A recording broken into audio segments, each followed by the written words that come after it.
नमस्कार, मी अनुराधा तांबोळकर. आज नेहमीसारखा प्रश्न पडला की डाव्या हाताला मी करू काय? कारण लोणचं, चटण्या सगळे रोज रोज खाऊन खाऊन कंटाळलेत आणि त्यांना काहीतरी वेगळं पाहिजे होतं.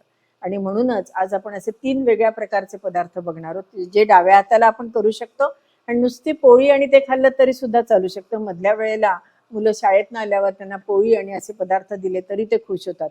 असेच काही झटपट होणारे डाव्या हाताचे तोंडी लावणी आपण बघणार आहोत. चला तर मग बघूयात कसे करायचे ते. आता आपण पहिल्यांदा धन्यातल्या मिरच्या करणार आहोत. त्याच्याकरता आपण तेल घालूयात. 2 चमचे मी तेल घेतले. तेल तापलं की आपण मोहरी घालूयात. मोहरी तडतडली की हिंग घालायचा आणि गॅस बंद करायचा. मग त्याच्यामध्ये आपण मिरच्या घालायच्या. अंदाजे मी अर्धी वाटी मिरची घातली. मी पटकन गॅस का बरं बंद केला, कारण मिरची घालूस तर काही काही वेळेला काय होतं की मग ती मोहरी जळून जाते आणि मोहरी जर जळाली ना की असा करपट आपल्या फोडणीला वास येतो. म्हणून अशा वेळेला पटकन आपण गॅस बंद करावा आणि मग पुढची कृती करावी. पुन्हा आपल्याला लावता येतो गॅस, हो की नाही. आता आपण ह्याच्यामध्ये मिरच्या चांगल्या तळून घेणार आहोत. तुमच्या लक्षात आलं असेल तेलाचं प्रमाण थोडंसं जास्त आहे, पण काही काही वेळेला असे पदार्थ करायला हरकत नाही, तोंडाला चव छान येते. आणि हा सगळे डाव्या बाजूचे पदार्थ आहेत, त्यामुळे धन्याच्या मिरच्या केलेल्या असल्या ना किंवा एखाद्या वेळेला भाजी बिजी नसली तरी सुद्धा चालू शकते. ज्यांना अजिबातच तेल खायचं नाहीये त्यांनी अगदी फक्त मिरच्या घेतल्या आणि त्याचा मसाला घेतला तरी सुद्धा चालू शकतं. पण एकदा करून बघा तुम्ही, खूप छान चवीला लागतात. आता आपल्या मिरच्यांचा रंग बदलायला आलाय. गॅस लहान करते. ह्याच्यात आपण आता चवीपुरतं मीठ घातलंय आणि आता 1-2 चमचे आपण याच्यामध्ये धन्याची पावडर घालणार आहोत. अतिशय छान लागतात ह्या मिरच्या. या मिरच्या थोड्याशा दह्यामध्ये जरी आपण कालवल्या ना तरी सुद्धा छान लागतं. नुसतं तूप भात आणि त्याच्यात या मिरच्या घातल्या तरी सुद्धा चांगल्या लागतात. आता ज्यांना तेल कमी खायचंय त्यांनी तेलाचं प्रमाण कमी केलं तरी चालू शकतं. पण ही खरी जी ह्याची रेसिपी आहे ती अशी भरपूर तेलातलीच आहे, म्हणून मी तुम्हाला अशी तशीच दाखवली. आता आपल्या मिरच्या झालेल्या आहेत. मी गॅस बंद केला आणि लागलीच मिरच्या आपण एका काचेच्या बाउलमध्ये काढून घेऊयात. नाहीतर अशाच जर ठेवल्या तर ते धने आणि मिरच्या आपल्या काळ्या पडतील, म्हणजे त्या करपून जातील. त्यामुळे लागली आपण काढून घेऊयात. आता आपण काकडीचा पदार्थ करणार आहोत बरं का, तोंडी लावणं म्हणून. त्याच्याकरता आपण तेल घातलंय. तेल मात्र अगदी थोडं घेतलंय.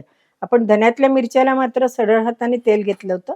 या पंचामृताला किंवा या काकडीच्या पदार्थाकरता आपण अगदी थोडंसं तेल घेणार आहोत. आता याच्यात अगदी 10-15 आपण मेथीचे दाणे घालणार आहोत. 2 मिरच्या चिरून घातल्या, थोडासा कढीपत्ता आणि या चिरलेली काकडी आहे ही काकडी मी ह्याच्यात घातली.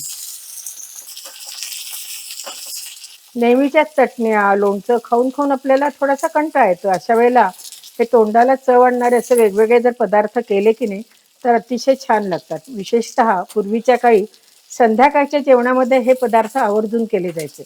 त्यामुळे भाजी एखादी नसली किंवा कमी असली तरी सुद्धा चालायचं. थोडासा हिंग, थोडीशी हळद, रंगाकरता थोडं लाल तिखट आणि आपण ह्याच्यात आता थोडंसं चिंचेचं पाणी घालणार आहोत.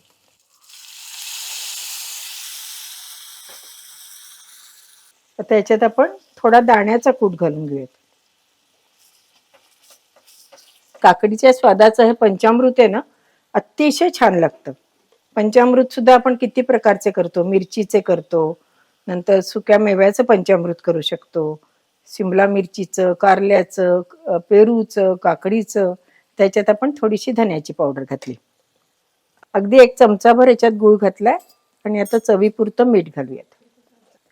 आणि या काकडीच्या पंचामृतात आपण थोड्याशा चारोळ्या घालणार आहोत आणि हे सगळं मिश्रण आपण चांगलं शिजवून घेणार आहोत. खरं नेहमीच्या पंचामृतात कधी चारोळ्या वगैरे वापरत नाहीत बरं का. अख्खे दाणे म्हणजे दाणे आणि नंतर खोबरं असं वापरलं जातं. पण काही काही असे वेगवेगळे प्रयोग करायचे आणि ते सगळे छान झाले, आवडले सगळ्यांना की नेहमी करत राहायचं, आहे की नाही. आता ह्या चारोळ्या सुद्धा या पंचामृतामध्ये काकडीच्या इतक्या छान लागणार आहेत. आणि फक्त काकडीच्या नाही बरं का, याला आपण हे कुठल्याही पंचामृतामध्ये घालू शकतो. या काकडीच्या जरी आपण याला पंचामृत म्हणत असलो तरी याला काकडीचा कायरस असं सुद्धा म्हणतात. आता ही लोखंडाची कढई आहे, त्यात आपण चिंच घातलेली आहे हो की नाही, याच्यामध्ये गूळ घातलेला. तर थोडीशी आपली काकडी शिजली, फार अगदी गाळ शिजवायची नाहीच आहे आपल्याला, थोडीशी काकडी शिजली की आपण हे दुसऱ्या स्टीलच्या भांड्यामध्ये काढून घेऊयात. छान, आता आपलं मस्तपैकी काकडीचं कायरस किंवा पंचामृत तयार. आता आपण मिरचीचं झिटमिटलं करणार आहोत बरं का. त्याच्याकरता ही मिरची घेतली आणि या आपण अशा एक 4-5 मिरच्या गॅसवर छान भाजून घेणार आहोत. अशा आपण एक 4-5 मिरच्या भाजून घेऊयात, त्याचे बारीक तुकडे करूयात आणि खलबत्त्यामध्ये आपण त्या खलून घेऊयात. सगळ्या मिरच्या भाजलेल्या अशा मी कात्रीने आपल्या चिरून घेतल्या. मला ते जास्त कात्रीने कापणं सोपं जातं. देठं काढून घेतली. याच्यात थोडासा हिंग, थोडेसे जिरे, थोडीशी कोथिंबीर, थोडंसं मीठ आणि आता हे आपण आपल्या रगड्यामध्ये चांगलं असं बारीक करून घेऊयात. हा एक दगडी हा जो रगडा आहे हा म्हणजे माझ्या सासूबाईंपासून म्हणजे इतक्या वर्षाचा जुना आहे, 60-70 वर्षाचा तर नक्कीच असेल. हा नेहमी मी स्वयंपाकघरात असतो, म्हणजे पटकन आपलं असं काही रगडून घ्यायचं असेल की नाही, बारीक वाटून घ्यायचं असेल तर ह्याचा मला छान उपयोग होतो. मुख्य म्हणजे काय की खलबत्त्यात जर आपण वाटलं असेल तर त्याची चव वेगळीच येते. आता हे आपण आहे की नाही 2 मिनिटात झालं. हे सगळे पदार्थ आहेत ना जे मी आता तुम्हाला डाव्या बाजूचे सांगते, हे 2-3 मिनिटात होतात. वेळ काही लागत नाही, घरातल्या गोष्टी असतात त्याच्यामध्येच होतात. आता ह्याच्यात आपण दही घालूयात, थोडंसं दही घालायचंय. हे छान एकत्र करून घेऊयात. आपलं झिटमिटलं तयार झालं आहे की नाही, झटपट झालं, चवदार झालं आणि मुख्य म्हणजे सगळ्यांना आवडेल असं झालं. याला आता फोडणी बिडणी काही द्यायची नाही, म्हणजे तुमच्या लक्षात आलं असेल की हे बिन तेलाचं असं आपलं झिटमिटलं तयार झालं. दही गाईचं होतं त्यामुळे त्याचा रंग थोडासा वेगळा आहे, पण चवीला मात्र ते उत्तमच आहे. तर अशा तऱ्हेने आपलं मिरचीचं झिटमिटलं सुद्धा तयार झालं. आता आपण दाण्याचं तिखट करणार आहोत बरं का. त्याच्याकरता थोडंसं आपण तेल घातलं, 2 चमचे घेतलंय. साधारण आता जे हे सगळे प्रकार तुम्हाला मी दाखवले ते एका वेळेला पुरतील असे आहेत, पण काकडीचं पंचामृत सुद्धा 1-2 दिवस फ्रीजमध्ये राहतं, झिटमिटलं सुद्धा राहतं किंवा आणखीन धन्याच्या मिरच्या केल्या त्या सुद्धा खूप दिवस राहतात. आता याच्यात आपण मोहरी घालूयात. आपली मोहरी तडतडत आली की मी गॅस बंद केला. त्याच्यात मी थोडासा जास्तच असा हिंग टाकला आणि ह्याच्यात जाडसर कुटलेलं मी आता दाण्याचा कूट टाकणार आहे.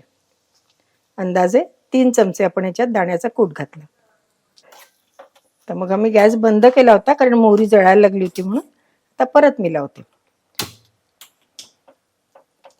अशी छान भाकरी घ्यायची, शिळी भाकरी बरं का.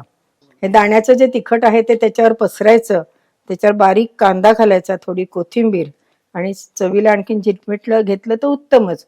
परंतु असं जरी करून आपण भाकरी खाल्ली ना तरी सुद्धा छान लागते. त्याच्यात मी अंदाजे 1 चमचाभर तिखट टाकले. आता हे आपण हलवून घेऊया. हे सगळं मी गॅस बंद केल्यावर तिखट टाकले बरं का. दाणे आपले थोडेसे तळले असं वाटल्यावर मग हे मी गॅस बंद केला आणि तिखट टाकलं. अगदी 1 पाव चमचा धन्याची पावडर, ती ऑप्शनल आहे हा, तुम्हाला आवडत असेल तर घाला, आणि 1 चवीपुरतं मीठ. बस झालं सुद्धा आपलं दाण्यातलं तिखट तयार. हे आणि तुम्ही परगावी कुठे जाणार असाल, विशेषतः परदेशी ज्या वेळेला आपण जातो त्याला तिथलं जेवण आपल्याला काही वेळेला खूप असं आवडत नाही.